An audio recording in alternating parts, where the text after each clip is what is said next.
Salve meus amigos do canal, aqui é o professor Feliciano gravando mais um vídeo com resolução de atividade, certo? Aqui de Física da terceira série, que vão ajudar na nossa avaliação, né? Na nossa prova final do bimestre, do primeiro bimestre aí. Questões aqui são sobre eletrodinâmica, certo meus amigos? E vão nos ajudar, né, na nossa prova agora final do primeiro bimestre. Na primeira questão aqui da página 38, fala o seguinte: ao ativar um equipamento elétrico, ele realiza um processo e cessa sua atividade em um intervalo de 8 segundos. A intensidade da corrente elétrica consumida é verificada por meio de um amperímetro e varia de acordo com o tempo, conforme o gráfico ao lado. Então, está aqui o gráfico, né? Do zero, a corrente chegou a 46 em 2 segundos, depois se manteve essa corrente, depois ela diminuiu aqui em 8 segundos, chegando a zero de novo. Sabendo que a carga elementar é 1,6 vezes 10 a menos 19 coulombs, determine a quantidade de carga elétrica e a quantidade de elétrons que atravessam o condutor durante os 8 segundos. Ora, nesse tipo de situação aqui, a gente tem o gráfico da corrente pelo tempo, a carga equivale à área da figura aqui, professor. Então a carga, nesse caso aqui, vai ser a área dessa figura aqui, certo? Essa área que a gente tem bem aqui. Essa área dessa figura bem aqui, beleza? E o que é essa figura aqui, meus amigos? É um trapézio, certo? E como a gente calcula a carga? A carga vai ser igual à área, e então a carga vai ser o quê? Quem é a área de um trapézio? É a base maior, nesse caso aqui é essa distância, que equivale a quanto? A 8, então aqui 8, mais a base menor, que é essa distância bem aqui, de 2 até 4, né? Que equivale a 2, né? Então a base maior mais a base menor, vezes a altura. A altura é essa distância daqui até aqui, que corresponde a quanto? A 46 miliamperes. Então é 46 vezes 10 a menos 3, certo? Então uma milha é 10 a menos 3. Tudo isso dividido por 2. Então base maior mais base menor, vezes a altura dividido por 2. Aí eu somando aqui 8 mais 12 eu vou ter 10, né? E dividindo 46 por 2, eu vou ter quanto? 23, né? Então fica 23 vezes 10 a menos 3, né? 46 dividido por 2 é 23 vezes 10 a menos 3. E aqui, esse 10 com 10 a menos 3 fica 10 a menos 2, então eu vou ter 23 vezes 10 a menos 2, o quê? Coulomb, né? Porque na multiplicação de potência da mesma base, a gente repete a base, que é o 10, e soma os expoentes. 1 mais menos 3 fica 1 menos 3, que dá menos 2, né? Então 23 vezes 10 a menos 2 Coulomb, ou se quiser, pode andar duas casas para esquerda, fica 0,23 coulombs. Falou? Essa aqui é a carga. Como fazer então para achar agora a outra coisa que ele quer, que é a quantidade de elétrons? Sabe que a fórmula da carga é igual ao número de elétrons vezes a carga de um elétron, que é a carga elementar. Então a carga que a gente encontrou foi quanto? 23 vezes 10 a menos 2, né? 0,23 ou 23 vezes 10 a menos 2, que é igual a N vezes a carga elementar, que falou já, que é quanto? 1,6 vezes 10 a menos 19, certo? Então, como eu quero achar esse N, esse 1,6 10 a menos 19 que está multiplicando, passa para o outro lado como? Dividindo. A gente já ajeita logo, né? Fica 23 vezes 10 a menos 2, dividido por, andando uma casa para a direita, fica 16 vezes 10 a menos 20, né? Era menos 19. Como andou uma casa para a direita, subtrai menos 1 aqui em cima, menos 19, menos 1 fica menos 20. Dividindo 23 por 16, a gente chega a aproximadamente 1,4. E dividindo 10 a menos 2 por 10 a menos 20, repete a base e subtrai os expoentes. Menos 2 menos 20 fica menos 2 mais 20. E menos 2 mais 20 dá 18. Então a gente chega ao número de elétrons igual a 1,4 vezes 10 a 18 elétrons. Beleza? Essa aqui era a resolução da primeira atividade. Vamos para a segunda atividade agora aqui, meus amigos.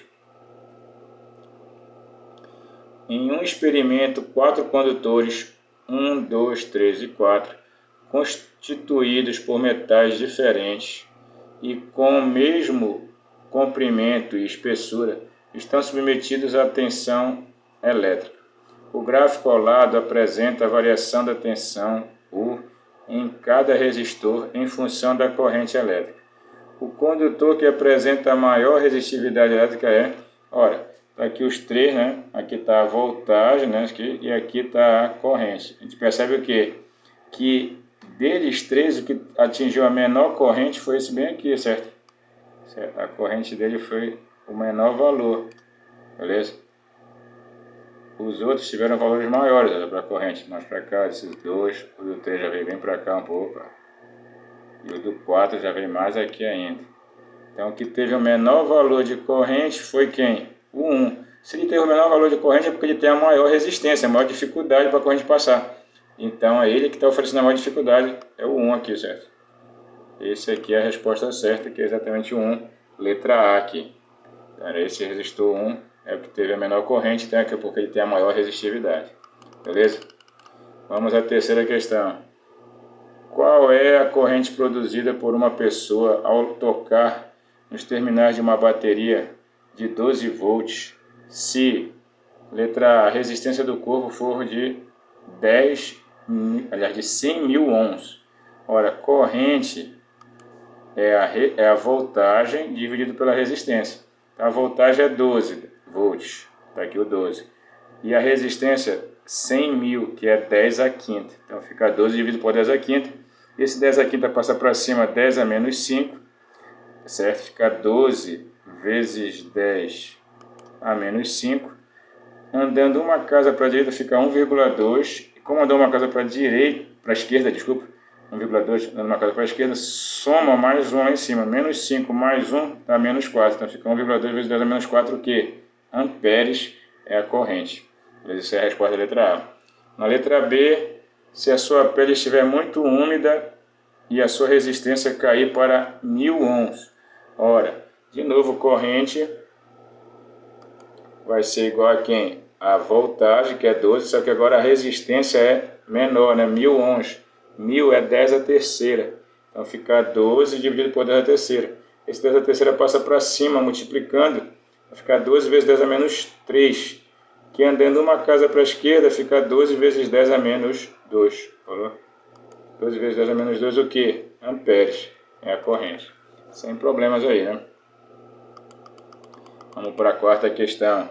De acordo com os conceitos de resistor, julgue as afirmações a seguir como verdadeiras ou falsas, justificando as falsas, certo?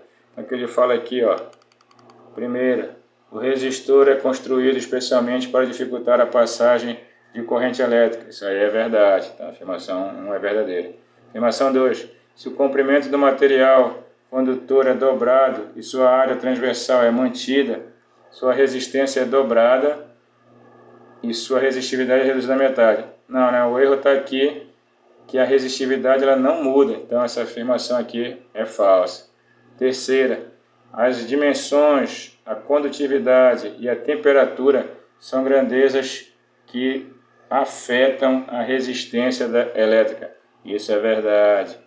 Quarta, mantidas resistências constantes em um resistor ôhmico, enquanto a voltagem do circuito diminui pela metade, a corrente é dobrada de seu valor inicial. Não, o que acontecer com a resistência vai acontecer com a voltagem, porque a corrente e a voltagem são o quê? O que acontecer com a voltagem vai acontecer com a corrente, por quê? Porque a corrente e a voltagem elas são diretamente proporcionais. O que acontece com a voltagem acontece com a corrente. Então essa afirmação aqui era falsa. Beleza, meus amigos? Vamos em frente. Quinta questão. Durante uma viagem, você compra um chuveiro elétrico com especificações na embalagem de 220 volts e 7.000 watts. Ao chegar em casa, após a instalação, você percebe que sua rede elétrica fornece apenas 127 volts. Em relação ao funcionamento do chuveiro instalado em 220 volts, se você ligá-lo na potência máxima e em 127 volts, o que vai acontecer? O chuveiro irá queimar e a água sairá fria? Não. A água sairá aquecida à mesma temperatura? Não. A água sairá aquecida, porém mais fria? É isso, certo, moçada? Por quê? Porque como ele vai estar numa voltagem menor, ele não vai desempenhar o máximo da potência dele. Então, se ele vai desempenhar uma potência menor, ele vai esquentar menos a água. Então, a água vai sair aquecida, só que mais fria do que ela sairia normalmente. se ela tivesse ligado em 120 volts, se tivesse ligado em 220 volts, certo? Então, como a voltagem que 127 é menor que a original dele, que é 220, ele vai funcionar, mas não vai funcionar na potência máxima, então ele vai esquentar, mas não vai esquentar tanto. A correta aqui era a letra C. Falou? Vamos em frente, meus amigos.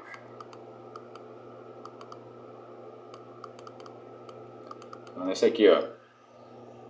FUVEST, né? Um fabricante projetou resistores para utilizar em uma lâmpada de resistência L. Certo? Cada um deles deveria ter resistência R. Após a fabricação, ele notou que alguns deles foram projetados erroneamente, de forma que cada um deles possui uma resistência RD, né? R sobre 2, certo? Então, uma resistência que ficou com defeito. Tendo em vista que a lâmpada queimará se for percorrida por uma corrente elétrica superior a voltagem dividido por R mais L, em quais dos circuitos a lâmpada queimará? Então, olha aqui, ó. Na primeira situação, eles dois estão em série aqui, ó. Então, a gente soma R2 mais R2 mais a lâmpada, né? R2 mais R2, eu vou ter o que? R mais L. Então, eu vou ter R mais L de resistência e a voltagem vai ser V, então vai ficar V sobre R mais L. Então, nesse caso aqui, na figura 1, não vai queimar a lâmpada. Na figura 2, eles estão em paralelos. Aí, o que a gente faz em paralelo? A gente, como são dois iguais, a gente pega a resistência deles, que é R sobre 2, e divide por 2. R sobre 2 dividido por 2 dá R sobre 4, que ainda vai somar com L. Ora, R sobre 4 mais L já vai dar uma resistência menor, certo? Como a resistência é menor, a corrente vai ser maior, então não vai suportar, vai queimar aqui. Então, na situação 2 queima. E na situação 3 eu tenho aqui uma resistência paralela com a lâmpada e uma outra, aliás, uma resistência em série com a lâmpada e outra em paralelo. Essas duas aqui em série eu vou ter o que? R2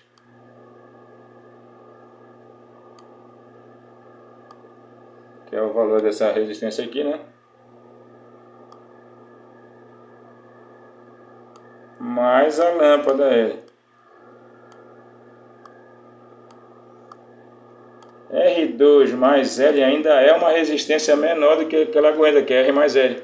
Então, nessa situação 3 aqui, ela também queima. Então, ela queima na situação 2 e na situação 3, que corresponde exatamente à letra D. No circuito 2 e 3 ele vai queimar. Falou? Vamos em frente. Sétima questão. 4 estudantes recém-aprovados no vestibular se mudam para um apartamento antigo cuja tensão elétrica é de 110 volts. Em sua primeira semana de aula, resolvem fazer um lanche com os colegas e ligam ao mesmo tempo 3 aparelhos elétricos. Uma torradeira de 770 watts, uma cafeteira de 660 watts e um forno elétrico de 1320 watts.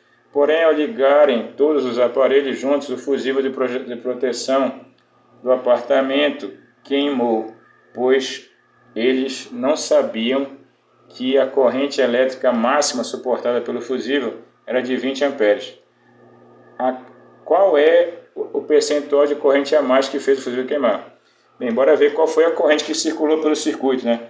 Olha lá, somando os 1320 do forno elétrico, mais 770 da torradeira, mais 660 da cafeteira, dá 2.650 watts. Corrente é potência dividido pela voltagem, né? Então eu vou ter 2.650 dividido por 110, que é a voltagem da casa. Então eu vou chegar no valor de quanto? De 25 amperes. Então a corrente que circulou foi 25 amperes e ele só suportava quanto? Só 20. Certo? Ele só suporta 20. E teve 25. Beleza? Então o que acontece? 25 é quanto a mais do que 20? É 5. Então ele teve um acréscimo de 5. Qual é a porcentagem que teve? 5 em 20, né? 5 em 20 vezes 100, para a gente poder achar a porcentagem, né? O aumento foi de 5 de 20. Em 100, então 5 sobre 20 vezes 100, cortando 100 por 20, dividindo 100 por 20 dá 4, né?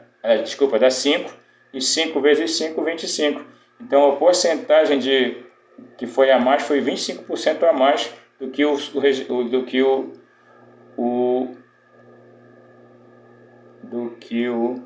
disjuntor, né, que o fusível suportava. Então dá exatamente a letra B, 25%. Beleza, moçada? Sem problemas aí. Vamos para a oitava. Um resistor com resistência de 10 ohms é ligado em paralelo com um resistor de resistência de 40 ohms. Uma fonte de tensão de 12 volts é aplicada à associação. Qual é a alternativa que corresponde à corrente elétrica total do circuito e à potência dissipada no resistor de 40 ohms, respectivamente? Olha, vamos pegar bem aqui. A resistência equivalente entre os dois, como são dois, um de 40 e um de 20, um de 10, ligado em paralelo, quando são dois resistores em paralelo, que a gente faz para achar a resistência equivalente? Isso aqui, a gente multiplica eles em cima e soma embaixo. 40 vezes 10 dividido por 40 mais 10. 40 vezes 10 dá 400, dividido por 40 mais 10, 50, fica 400 por 50, que dá 8, certo? Cortando, fica 40 por 5, exatamente 8. Então a resistência equivalente da associação é 8 ohms, certo? Beleza? Então, já tenho a resistência. Se eu tenho a resistência, eu posso achar a corrente da associação. Por quê? Porque a corrente é a voltagem, que é quanto? 12 volts, né? 12 volts. 12 volts dividido pela resistência, que é 8. 12 por 8 dá exatamente 1,5 amperes. Então a gente já sabe que a corrente que passa no circuito é de quanto? 1,5 amperes. Eu já tenho a corrente. Para achar a potência dissipada, eu vou precisar da corrente que passa no resistor de 40 ohms. Que a gente quer saber qual é a potência dissipada no resistor de 40 ohms. Certo? O que eu vou fazer? Eu vou chamar de corrente 1. Vai ser a voltagem, que é 12, dividido pela resistência, que é quanto? 40. 12 dividido por 40 é exatamente 0,3 amperes. Então, a corrente que vai só para o resistor de 40 ohms é 0,3 amperes. Qual é a potência? A potência dissipada é a resistência vezes a corrente ao quadrado. 0,3 ao quadrado dá 0,09. Como a resistência é 40, 40 vezes 0,9, 40 vezes 0,09 dá 3,6 watts. Então, a gente descobriu que a potência dissipada é 3,6 watts e que a corrente que passa no circuito é 1,5 amperes. Então, aqui, ó, corresponde exatamente à letra C. 1,5 amperes de corrente, 3,6 watts de potência. E para fechar, meus amigos, nona e última questão. O Programa Brasileiro de Etiquetagem, PBE, tem o objetivo de orientar o consumidor quanto ao consumo e à eficiência energética dos principais eletrodomésticos nacionais. A figura 1 ilustra a etiqueta de um chuveiro elétrico, apresentando a tensão nominal do funcionamento e as potências nominal e econômica, potência máxima e mínima do chuveiro. Em um banheiro foram instaladas esse chuveiro C e duas lâmpadas idênticas L de valores nominais 110 volts e 60 watts cada uma, conforme a figura 2. Então aqui está aqui a figura 2 que mostra aqui, né, as duas lâmpadas e o chuveiro foram instalados. E aqui a figura que mostra que veio as informações de potência do chuveiro. Letra A. Calcule a intensidade da corrente elétrica em amperes que atravessa o chuveiro e determine a resistência elétrica em ohms, né, desse chuveiro quando ele opera com sua potência econômica. Olha, a potência econômica dele aqui é de 2.200 watts.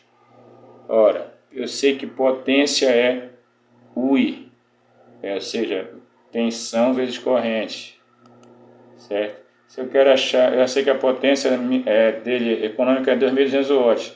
Eu sei que ele vai estar ligado em 220 volts, tá aqui, ó, tem que ser ligado a 220 volts. Então 220 volts. E eu quero achar a corrente I. Então esses 220 volts que está 220 está multiplicando, passa dividindo. 2.200 dividido por 220 dá exatamente 10 amperes. Então a gente descobre que a corrente que passa no chuveiro é 10 amperes. E ele quer saber também qual é a resistência. Eu sei que U é igual a R. Para achar a voltagem basta R, né? Então eu sei que a voltagem é 220. Eu sei que a resistência eu quero achar. Eu sei que a corrente é 10. Então se eu quero achar a resistência, esse 10 que está multiplicando passa dividindo. E 220 dividido por 10 dá exatamente 22. Então a resistência é 22 ohms e a corrente do chuveiro é 10 amperes quando ele opera na potência econômica. Letra B. Considere que as duas lâmpadas desse banheiro fiquem acesas simultaneamente por 30 minutos e que nesse intervalo de tempo o chuveiro permaneça ligado por 20 minutos. Então vamos colocar logo aqui 20 minutos do chuveiro, né? E 30 minutos as lâmpadas, certo? Operando com sua potência nominal, admitindo que 1 kWh de energia elétrica custe 50 centavos, calcule o gasto em reais gerado nos 30 minutos desse banho, né? Devido ao funcionamento do chuveiro e das lâmpadas. Então precisa se lembrar o seguinte, que a energia é potência vezes o tempo, certo? Variação de tempo. A energia 1, que é a energia das lâmpadas, vai ser o quê? Qual é a potência das lâmpadas? Duas lâmpadas ligadas, se cada uma de 60 watts, né? Cada uma de 60 são 60 vezes 2, 120, vezes o tempo que vão ficar ligadas as lâmpadas, que foi quanto? 30 minutos. 30 minutos é o quê? É meia hora, né? É 1 sobre 2 de hora. Dividindo então 120 por 2, eu chego em quanto? Em 60. Então só das lâmpadas 60 watts. O chuveiro, ele está na potência nominal. A potência nominal dele é 6.000 watts. 6.000 vezes, qual é o tempo que ele fica ligado? 20 minutos. Tem que sacar que 20 minutos é 1/3 de hora, certo? É 1/3. Então vai fazer 6.000 dividido por 3. 6.000 dividido por 3 dá quanto? Dá 2.000. 2.000 watts. Se eu tenho, a energia total vai ser quanto? Os 60 mais 2.000, que dá o quê? 2.060 watts, ou 2,06 kW. Como cada watt custa 0,5 e é 2,06 kW, eu multiplico por 0,5. É a mesma coisa que dividir por 2, né? Porque vale meio. Dividindo 2,06 por 2 dá 1,03. Então o valor foi de R$ 1,03 o gasto só para ele tomar esse banho dele aí. Beleza? Então fiquem com Deus, meus amigos. Senhor, Senhor. Valeu. Vamos estudar para a nossa avaliação e estudar para o Enem também. Um abraço.